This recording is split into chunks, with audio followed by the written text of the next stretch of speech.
En el nombre del Padre, del Hijo, del Espíritu Santo. Amén. Ven, Espíritu Santo, y llena los corazones de tus fieles y enciende en ellos el fuego de tu amor. Envía tu Espíritu Creador y se renovará la faz de la tierra. Estamos estudiando el Catecismo de la Iglesia Católica, su tercera parte, la vida en Cristo. Primera sesión, la vocación del hombre, la vida en el Espíritu. Capítulo primero, la dignidad de la persona humana. Artículo séptimo, las virtudes.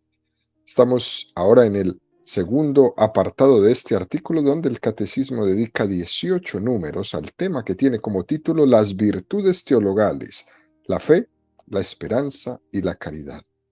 El día de hoy vamos a profundizar en el número 1822 con el tema la caridad.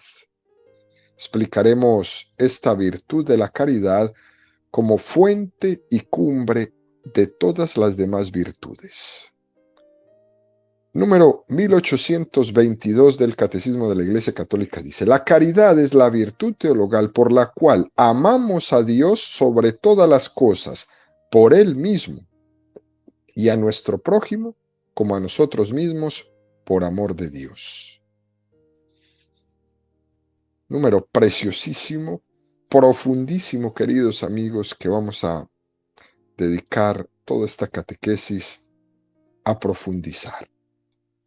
Fijémonos cómo, a diferencia de las otras dos virtudes teologales, la fe y la esperanza, nosotros podemos decir que esta virtud de la caridad tiene algo muy, pero muy específico, diferente a las otras dos. Y es que la virtud teologal de la caridad es una virtud eterna. La fe no es eterna.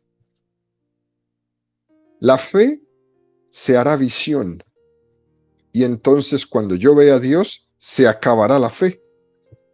La fe no es necesaria para el cielo. Por ejemplo, Jesucristo no tenía fe. Jesús no tenía la virtud de la fe. Él tenía un conocimiento del Padre distinto y superior al que la fe es capaz de dar. Por eso no es correcto hablar de la fe de Jesucristo, porque Jesucristo no tenía fe. Él tenía otra forma de relacionarse con su Padre, que era la visión beatífica todo el tiempo. En cambio, nuestra fe es transitoria. Nuestra fe es como un río que desembocará en el mar, que es la visión de Dios.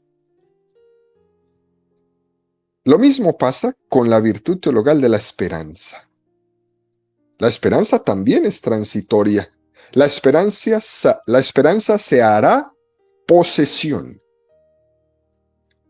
Un día poseeremos aquello que hemos estado esperando. Y entonces ya no habrá esperanza. Ya no será necesaria la esperanza, porque ya la poseo.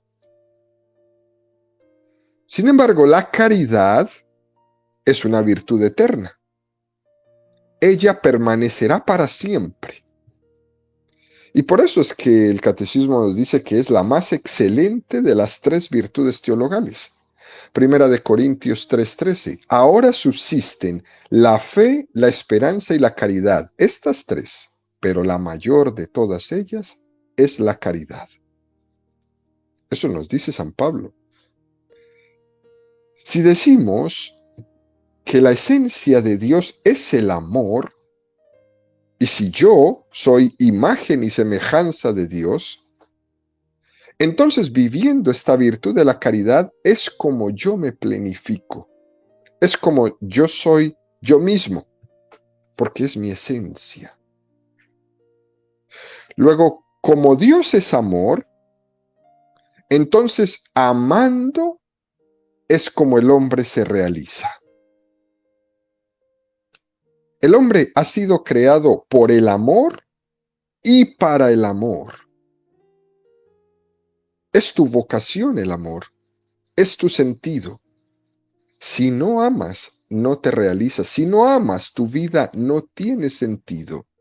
Porque es que eres imagen y semejanza del que se definió como Dios es amor. Es uno de los motivos por los cuales, recuerdan ustedes, queridos amigos, el Papa Benedicto XVI, cuando inició su pontificado, su primera encíclica la tituló Deus Caritas Est, Dios es amor. Y quiso el Papa que la virtud de la caridad fuera como ese primer puntapié de todo su pontificado. ¿Por qué? Porque él entendía, él era consciente de que estamos en una cultura que se caracteriza por ese niquilismo, ¿no? Esta palabra un poco extraña. Niquilismo es como un movimiento, es una filosofía que es autodestructiva, que nos dice, que nos enseña y que predica hoy día que nada tiene sentido. El niquilismo es como decir, esta vida es un absurdo, la vida es una pasión inútil, la vida es un sinsentido, qué asco de vida. Eso es lo que predican. Y hay muchos así.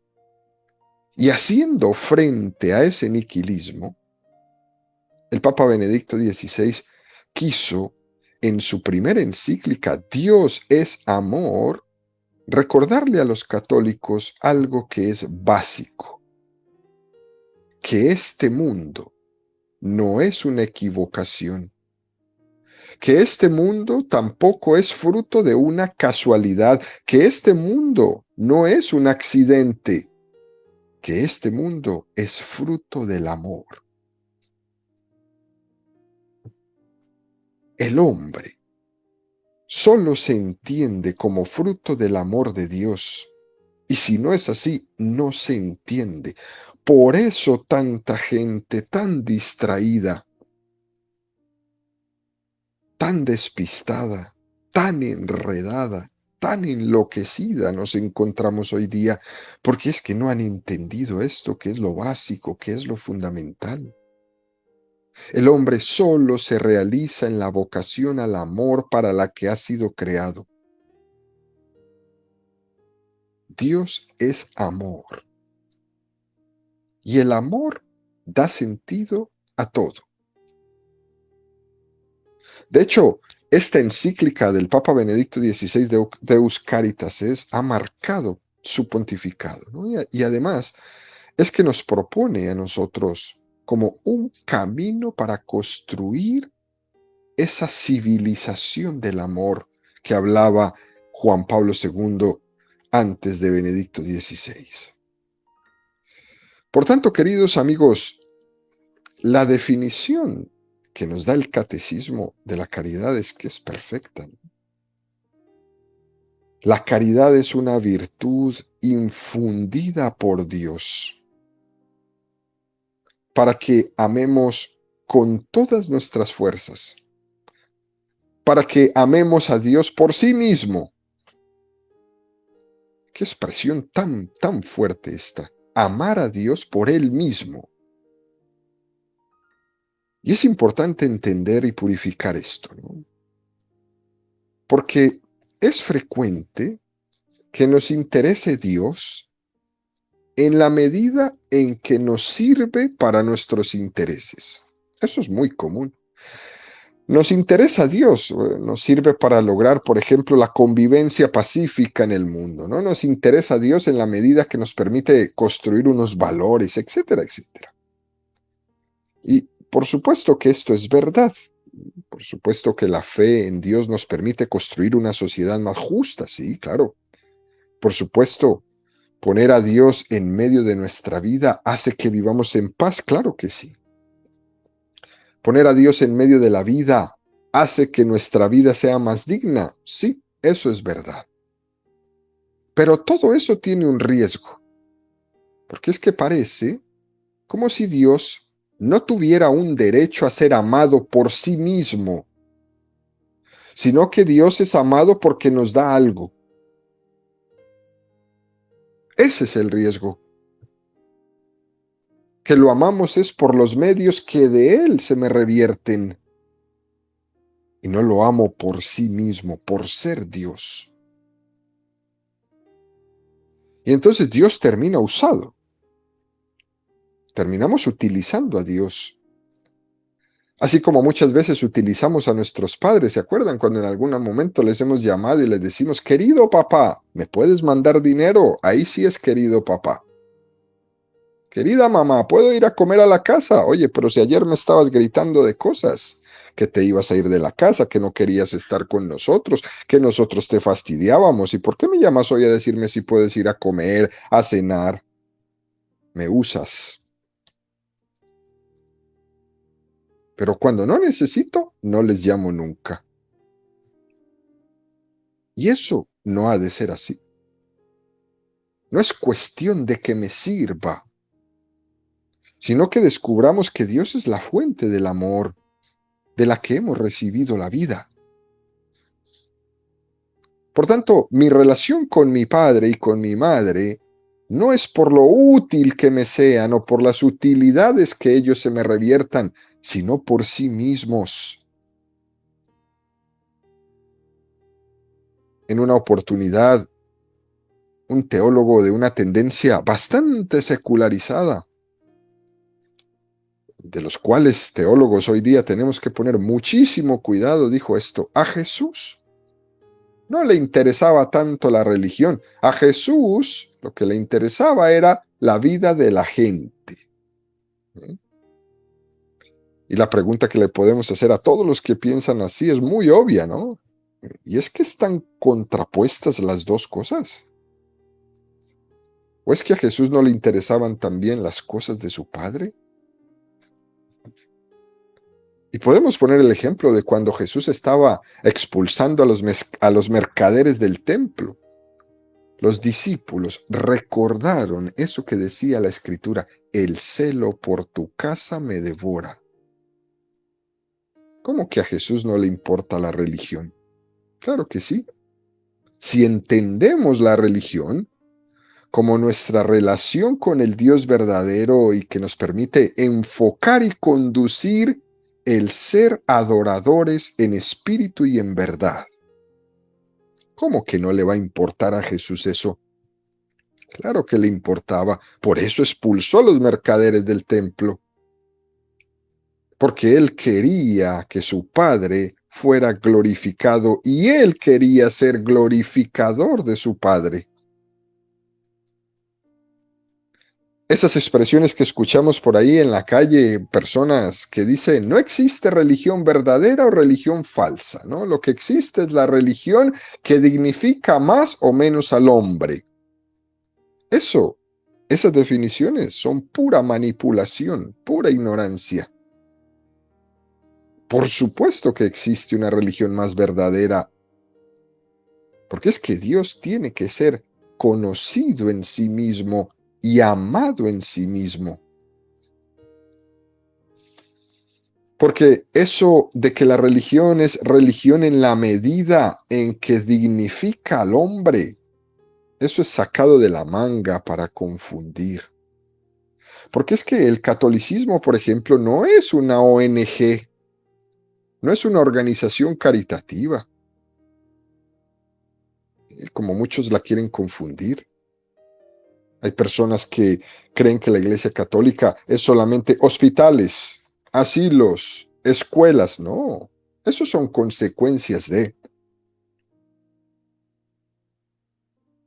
El catolicismo es un glorificador del Padre, por el Padre mismo, para que los hombres conozcan a Dios en sí mismo, para que los hombres amen a Dios en sí mismo, no por lo que se les ofrece.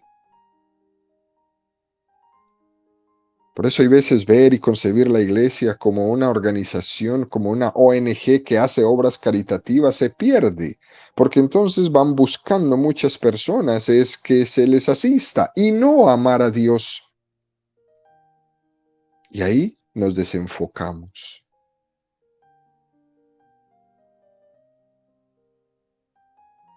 Si hay una iglesia que da Mercados es una iglesia que tiene que ayudar a la gente a amar a Dios, a rezar, a orar, a convertir su vida, no solamente a distribuir mercados. Y alguno le podría decir a Jesús, ¿no? Y entonces, con todo esto, ¿qué significa eso de toma tu cruz y sígame? ¿Qué significa eso de que quien no renuncia a mi padre, a su padre y a su madre por mí, no es digno de mí? Le podría decir a Jesús que eso tan fuerte, eso de tomar una cruz, que eso no dignifica al hombre y por tanto eso no se debería de decir. Eso de dejar a su padre y a su madre y entregarse totalmente, eso no dignifica al hombre. Pero al final, queridos amigos, con esas concepciones le estamos diciendo a Jesús, o queremos los seres humanos decirle a Jesús, el cómo Él tiene que revelar al Padre. Nosotros queremos decirle a Jesús cuál es el modelo de la revelación cristiana que Él tiene que revelarnos como camino. En esta mentalidad relativista de nuestros días que nos intenta comer a todos, queremos nosotros ser los que juzgue si una religión es verdadera o no. Y entonces la tenemos clarísima. Seguro que de esa manera, juzgando según este relativismo tan terrible, la religión verdadera será la que no predique la cruz. Será una religión que predique los buenos sentimientos más o menos filantrópicos de dar y repartir, pero no la cruz, menos la conversión, menos dejarlo todo. Por eso se insiste en el catecismo, amar a Dios por Él mismo, por la verdad que Él ha revelado, y no en la medida que me resulte comprensible o en la medida que me sirva para confirmar mis criterios y mis ideologías o mis necesidades quedar colmadas.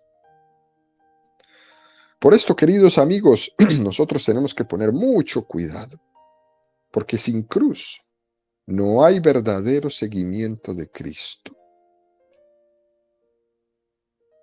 Jesús le dice a Pedro, Pedro, tú piensas como los hombres, no piensas como Dios.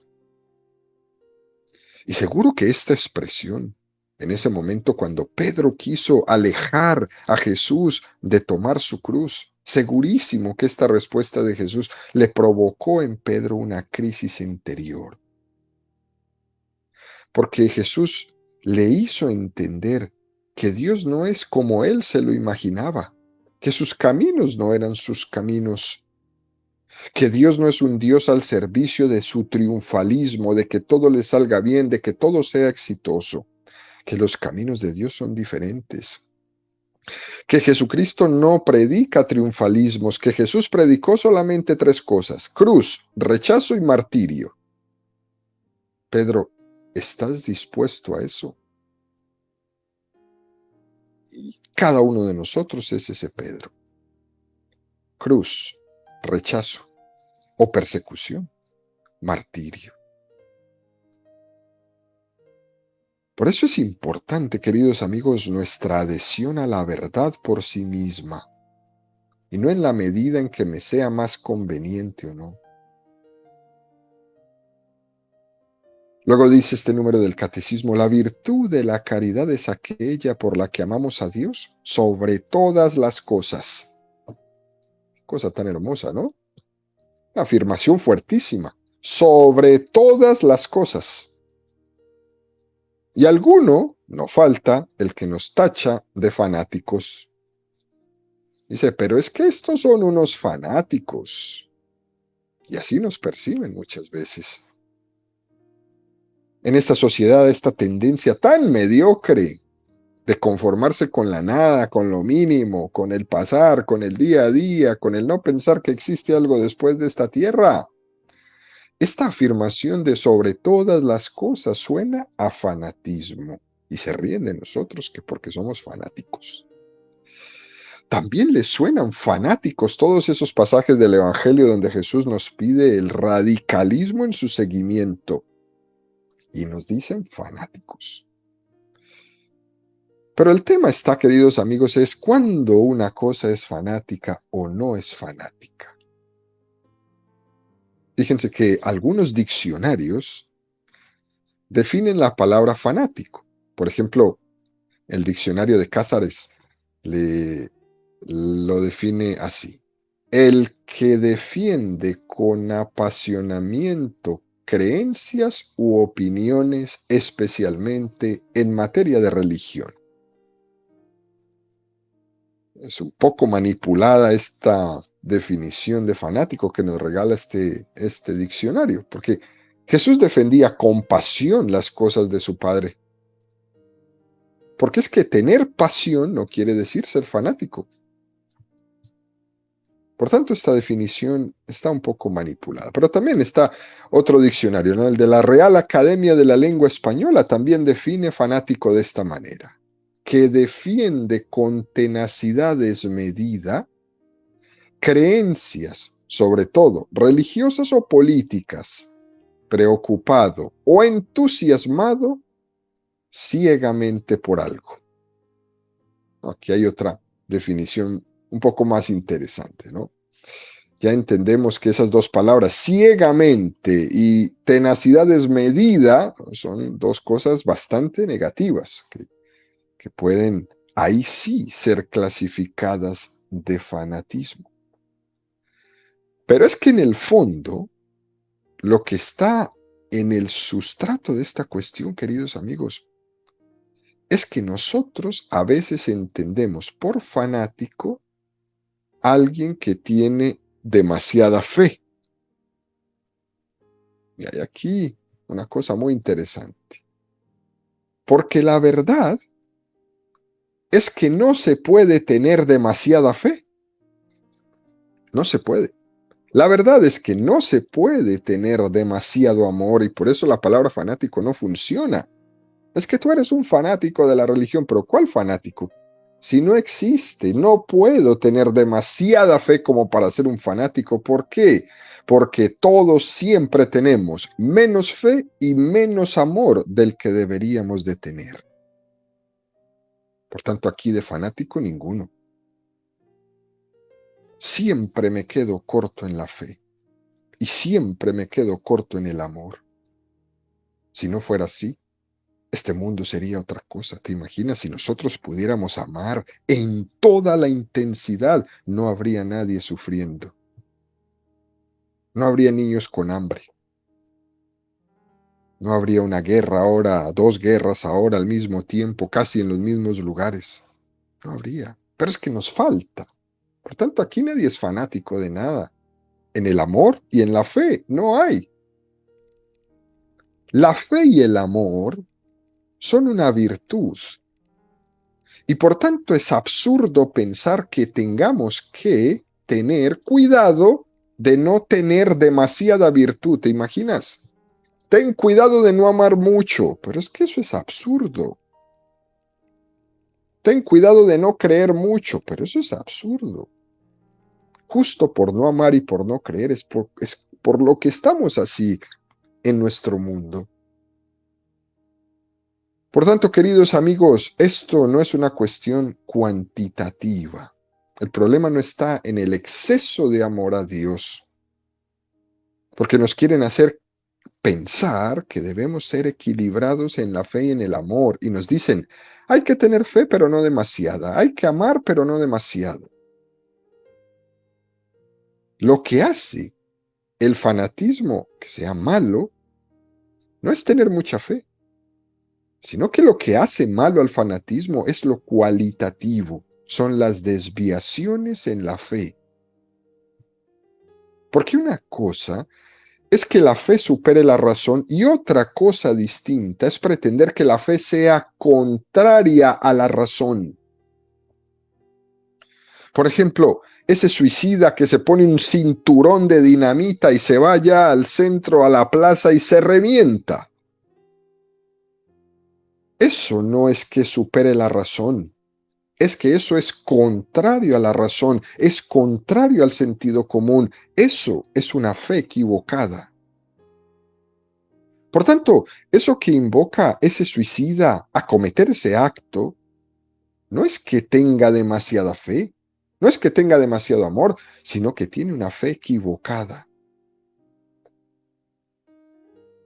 Eso lo dijo el Papa Benedicto XVI, que le causó un revuelo en el mundo entero en ese famoso discurso que él hizo en el año 2006, el 4 de septiembre del año 2006, allá en la Universidad de Ratisbona, en Alemania, cuando el mundo musulmán se le vino encima al Papa Benedicto XVI por este comentario hablando sobre la fe, la razón. Y el Papa afirmaba claramente que frente a una concepción fanática de la religiosidad, la fe y la razón tienen que ir de la mano. Y aunque la fe supera a la razón, la fe no puede ser irracional. La fe no puede ser irracional. No puede ser contraria a la razón. Pero lo que no podemos es precisamente por evitar ser fanático, ir al otro extremo, ver la fe mediocremente y vivir una vida diciendo esto, amar a Dios sin exagerar. Imagínense usted, así como están nuestros jóvenes hoy día. Porque el problema del fanatismo no está en lo cuantitativo, no está en creer demasiado, sino en lo cualitativo, en creer mal, en creer erróneamente, en adherirse a errores de fe.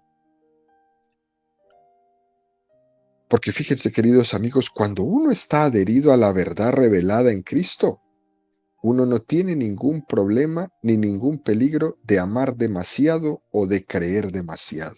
Nunca. Santo Tomás de Aquino dijo una expresión que ha sido tomada muy mal, muy mal. Santo Tomás de Aquino dijo, en el medio está la virtud. Fíjense qué interesante.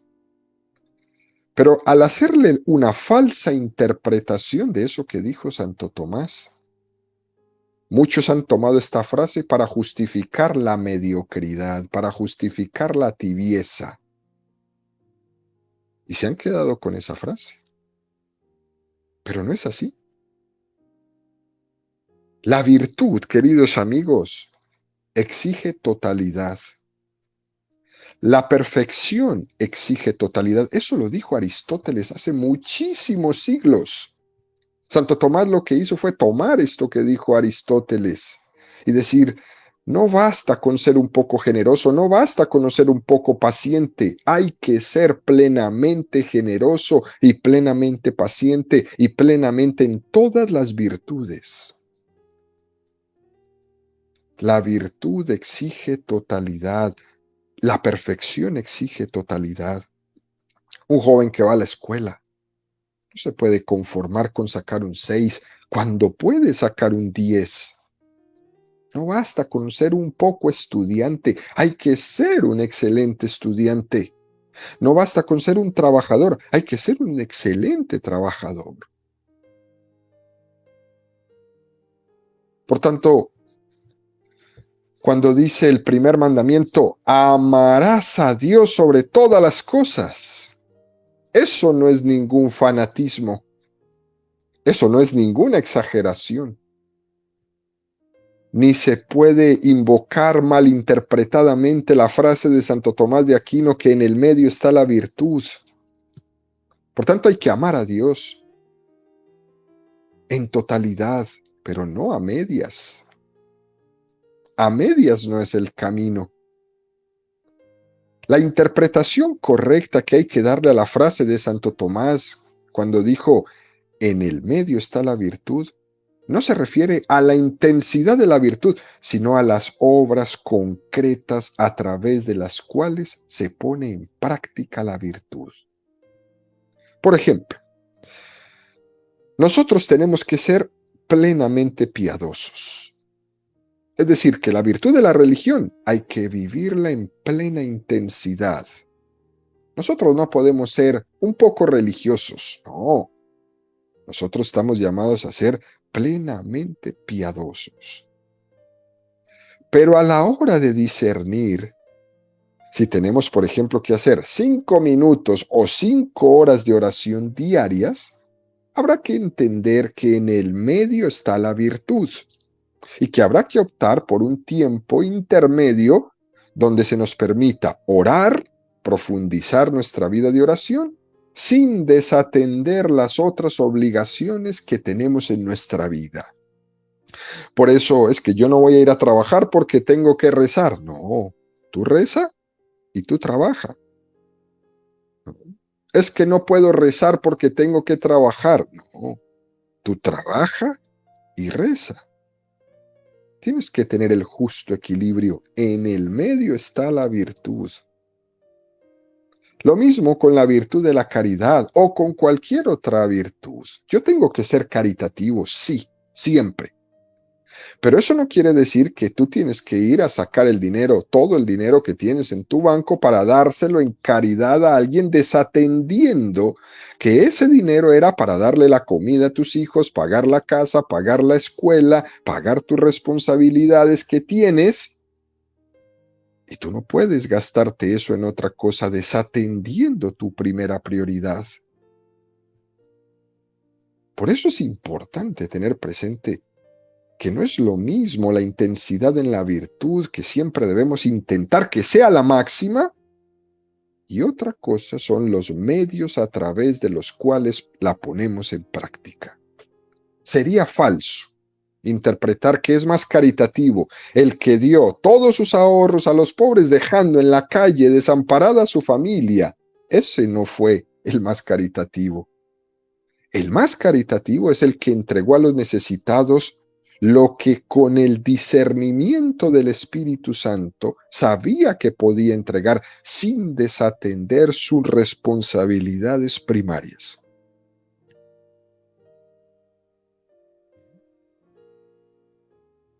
Ese es el virtuoso.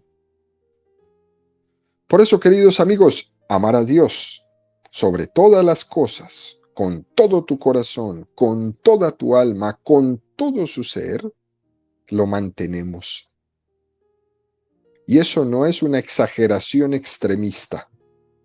Y eso no es fanatismo. Y no tenemos que confundir esto con una especie de moral de mediocridad, nunca, en absoluto no. Porque el cristianismo predica una moral del heroísmo, no una moral de la mediocridad. Porque a veces, en nombre de la prudencia mal entendida, en nombre del equilibrio, de la moderación mal entendida, se nos propone una moral de prudencias y más parece que es una eterna cobardía. Y nos quedamos sentados y no hacemos nada. Por ejemplo, hay filósofos hoy día, estos de la nueva era, ¿no?, que propagan una ética de mediocridad. Pretenden contraponerla a la moral del cristianismo, que es una moral del heroísmo. Y si no, fíjate en los mártires, que todavía hoy están por todas partes. Y entonces se quiere predicar una ética a la que ellos llaman prudencia, pero en el fondo es una ética de cobardía, de mediocridad. Y entonces dicen todos estos filósofos modernos, entre la soberbia y la humildad, entonces optemos por un orgullo digno. Entre la avaricia y la generosidad, optemos por una sana ambición. Entre la lujuria y la castidad, optemos por una sexual natural, una sexualidad natural. Entre la ira y la paciencia hay que tener un carácter espontáneo. Entre la gula y la templanza, el gusto propio. Entre la envidia y la caridad, un egoísmo controlado. Entre la pereza y la diligencia, una comodidad personal, etcétera, etcétera. Pero eso es absurdo, todo eso. utilizar esa frase de Santo Tomás de Aquino mal utilizada de que en el medio está la virtud para justificar la mediocridad, para justificar la tibieza, no nos lleva a ningún lugar. Si mi pecado es la gula, la virtud que tengo que practicar es la templanza, no dejarme llevar de mi gusto propio.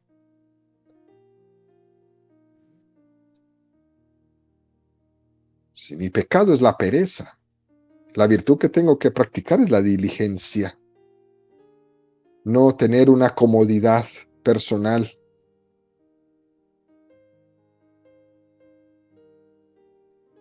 Si mi pecado es la ira, la virtud que yo tengo que practicar es la paciencia, no el tener un carácter espontáneo y entonces me enojo por todo. Pero es que ese es su carácter, ¿qué le vamos a hacer? Pues no, ese es su pecado y hay que combatirlo. Carácter espontáneo, ¿no? Y entonces por carácter espontáneo todo el mundo tiene que aguantarse el genio de fulano o perano. Por definición, queridos amigos, la virtud debe ser plenamente intensa. En cualquier caso, lo que puede ser desequilibrado serán los medios concretos que uno aplique, pero la virtud siempre tiene que ser intensa. En conclusión, queridos amigos, este número del catecismo nos lleva pues a prácticamente a un camino eterno con esta virtud de la caridad. El Señor también quiere amar a cada uno de nosotros con la manera más intensa. El Señor también quiere comprometerse con nosotros de una manera cada vez más intensa. Y el Señor quiere que después de ese amar a Dios sobre todas las cosas, con todo tu corazón, con toda tu alma, con todas tus fuerzas, también esto lo hagamos con el prójimo. Y Dios mismo es el que me descubre las razones más profundas para amar a mi prójimo. Si Cristo ha visto en su prójimo lo que ha visto, a un hermano, ¿cómo esa persona no va a ser hermano mío? Amar a nuestro prójimo como a nosotros mismos por amor a Dios. Y por supuesto, si hacemos eso, entonces entenderemos esta expresión tan hermosa de convertirnos en instrumentos de Dios, para que el Señor ame a través de mí. Eso que le dijo el Señor a Santa Teresa de Calcuta, ¿no? Llévame a los pobres, porque yo quiero amar a los pobres a través de ti. Eso es lo que me está diciendo hoy. Esta virtud de la caridad es amar el amor de Dios a través de mí. Y el Evangelio no lo recuerda. Tuve hambre y me diste de comer, tuve sed y me diste de beber, desnudo y me vestisteis, enfermo y me visitasteis. Es decir, Dios mismo está en mi prójimo. Al amar al prójimo, estoy amando a Dios en totalidad. En definitiva, Dios mismo me ha dado las razones para amar a mi prójimo. Primera, porque lo amo por sí mismo, porque Cristo también ha muerto por él. Segunda, porque Dios también lo quiere amar a través de mí. Y tercera, porque amo a Dios mismo cuando amo al prójimo, porque es Cristo el que está en él.